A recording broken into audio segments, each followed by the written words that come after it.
I'm too nervous to meet these people. No, But you have to. It's like honestly, I'm too I can't. I'd rather just watch from a distance. I am Sam Roberts from the Sam Roberts Band, and very happy to be back here on MuchMusic. Rockin Thunder is taking over Edmonton, Alberta, July 11th to the 12th. Headliners include Def Leppard, Weezer, Joan Jett, and the Blackhearts, and of course, Sam Roberts Band, and many more. Are there any interesting stories or interactions with any people on the lineup? I haven't met any of them except for the Trews. So I'll start with that because we're sort of the two of the Canadian ambassadors to this festival, and it is very much a Canadian spirited event and a rekindling of the love of rock and roll in Canada, the beginning, the rebirth, I would say. And I think that that's very much at the heart of what this festival is trying to promote. So yeah, as two Canadian bands on the lineup, we came up together actually. We were paired together in Cambridge, Ontario at a time, this was really early, maybe 2001 or 2002. You never knew who you were going to play with because you were just sort of sent out there as an emissary to play a show. And we were in this Irish pub in Cambridge, and there was this other band hanging out there looking nervous and uncertain of themselves just as we were. But of course you try to act cool and you try to act like you have the full measure of yourself. We sort of let the pretense fall and we became friends then, and it's always a pleasure to see the journey that they've taken and know that we've been walking alongside them the whole way.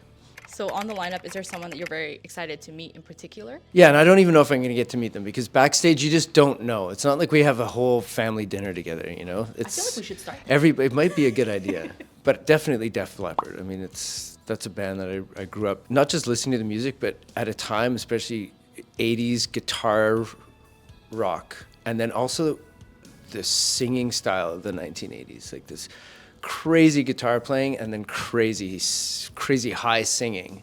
All you could think to yourself as a young musician was like, it's impossible to play music. I gotta like shred guitar and sing like in the upper atmosphere just to compete with everything. Of course, there are other ways that you can make music, but it didn't seem like that at the time. And Def Leppard to me was at that band. I was just like, man, these guys can play, they can sing, the songs are amazing, the hair, everything. So where do I sign up? The bar was just so high. It was so high. Well, you know what? Our team is going to be on the ground there, so we can facilitate some sort of okay. meetup. I'm too nervous to meet these people. No, but you have to. It's like honestly, I'm too I can't. I'd rather just watch from a distance, and admire and just say I'm glad to say that I was there, and I'm always really proud to say that we're on the same bill. And again, just to see your name for a second written underneath it, Joan Jett or Weezer or Def Leppard is something that I don't forget. But I think sitting and actually having a conversation with them or being introduced to somebody and then spending the rest of the night going like, oh my God, I sounded like such an idiot. Lots of pressure. Well, because the first of anything is difficult because first of all, it's an unknown quantity, but also you want to sort of lay the foundation for years to come. You don't want festivals to just sort of come and go like the wind, and I think that first iteration is really, really important because it's your obligation to cement it in the minds of the fans that this is something that belongs to them and that they'll be able to come back and see another version of it but with the same spirit and just watch this thing grow. And then it becomes part of the city of Edmonton. And it becomes something that people hopefully, travel across the country or the world to come and see these famed lineups at Rockin Thunder. So that first one, all you can think is just you got to pull your weight up there and make sure that something legendary happens. So it sounds like you have something cooking for. I don't know. I just set myself up for that one. Do I need to get circus animals out there? I think it's really about just playing like your heart out. Just leaving it all up there on the stage. And I think if every band does that, which I think if you look at the lineup, that's why they're still doing what they do, is because they play that way, then it'll be a success. Are there enough rock festivals in Canada and also like internationally? No, I mean, there aren't enough rock festivals. I can't say it's on the rebound because it didn't actually disappear, but certainly the number of festivals compared to what it used to be has dwindled. So to have somebody take a chance on it and really throw all of their passion and energy into it and make the statement that rock and roll music deserves its place out there amongst all the, the great pop and country and hip hop festivals that exist, but that rock and roll music still has something to say. What happens at a rock and roll music festival is different than anywhere else because there's a spontaneity to it. And that's part of what draws people to being in a band in the first place. There's no guarantee that things are going to work out a certain way. It's not scripted necessarily. There's a sort of unpredictability and fluidity to it that I think that's what people feed off of in the audience. I think it's the genre of music that best captures that.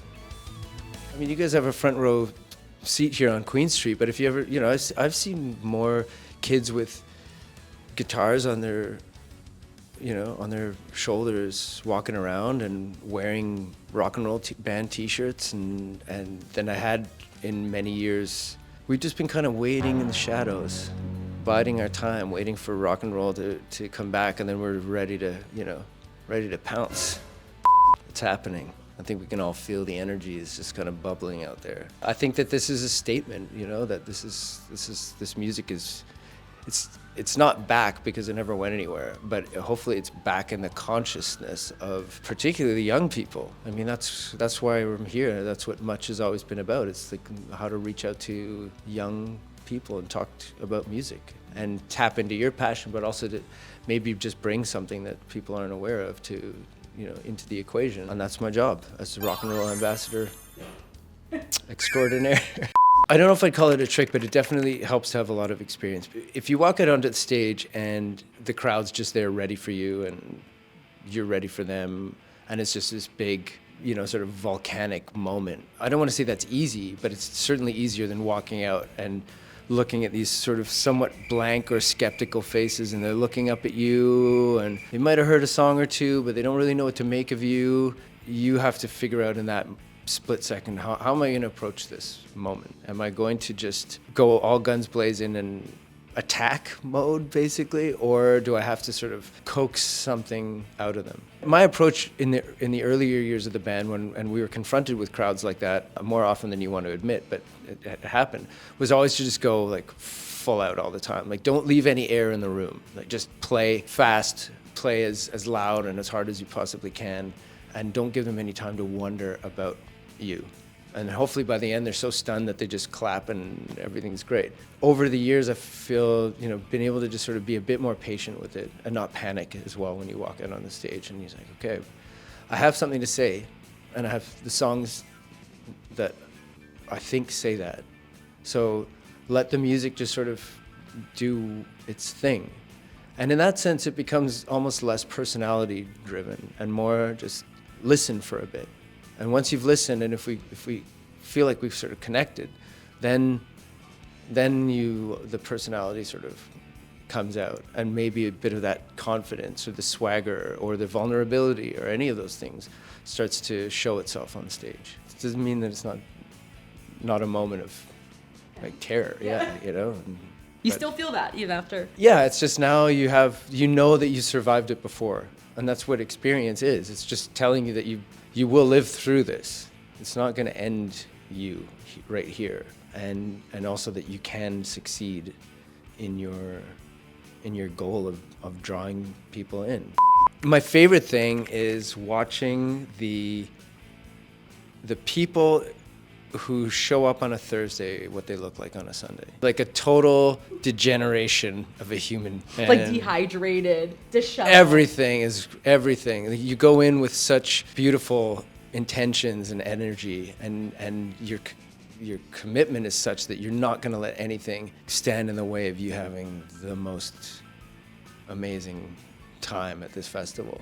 And your body allows you to do that on Thursday. And then Friday, it's like, no, I'm still feeling good. And Saturday, it's like, whew, all right, but by Sunday, if you ever see like festival goers on a Sunday, these are the ones where you camp out and everything. And at this point, it's like a zombie apocalypse. That's my favorite thing, is because it takes real spirit to do that, to be willing to give yourself over to the beast. You're literally just like allowing the beast inside you to come out.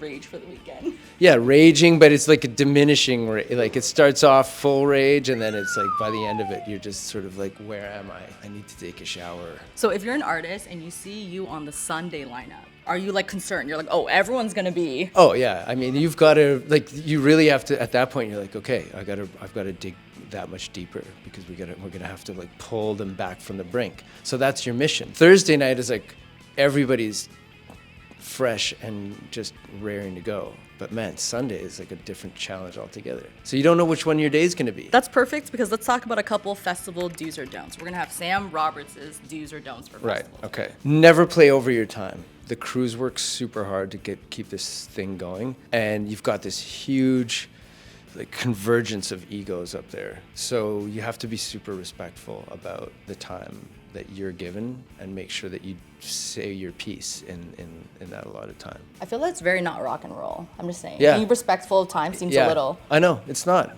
It's Canadian rock and roll. We say sorry, even if we're within our time.